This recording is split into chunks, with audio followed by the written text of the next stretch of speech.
முந்திரி பருப்பை வெறும் ஸ்நாக்ஸா சாப்பிடாம இன்னைக்கு ஒரு சூப்பர் டேஸ்டி ரொம்பவே ரிச்சான முந்திரி பருப்பு கிரேவி செய்யலாம் வாங்க.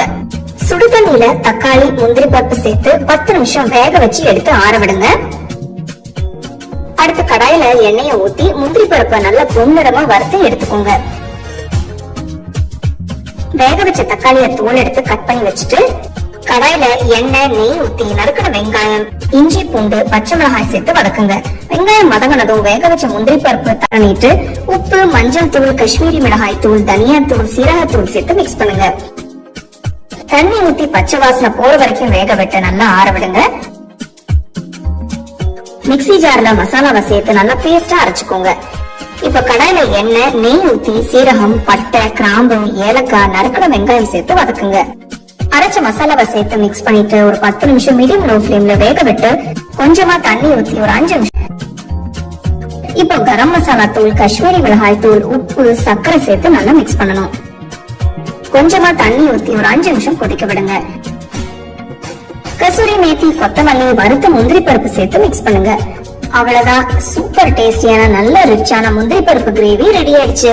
இது நீங்க ரோட்டி நான் ஃபுல்கா சப்பாத்தி ஜீரா ரைஸ் புலாவ் ரைஸ் எல்லாத்துக்கும் வச்சு ரசிச்சு ருசிச்சு சாப்பிடுங்க.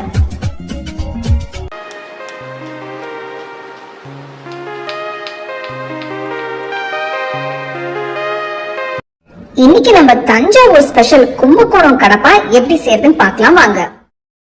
ஒரு பிரஷர் குக்கர்ல பாசி பருப்பு உருளைக்கிழங்கு மஞ்சள் தூள் உப்பு தேவையான தண்ணி சேர்த்து குக்கரை மூடி ஒரு 5 விசில் வர வரைக்கும் வேக விடுங்க. குக்கர் விசில் வந்து பிரஷர் ரிலீஸ் ஆனதும் வெந்த உருளைக்கிழங்கு தோலை எடுத்துட்டு நல்லா மசிச்சு வச்சுக்கலாம். ஒரு மிக்சர் ஜார்ல தேங்காய் பொட்டுக்கடலை கசகசா சோம்பு பூண்டு நறுக்கிற இஞ்சி பச்சை மிளகாய் தண்ணி சேர்த்து ஸ்மூத்தா அரைச்சுக்கலாம்.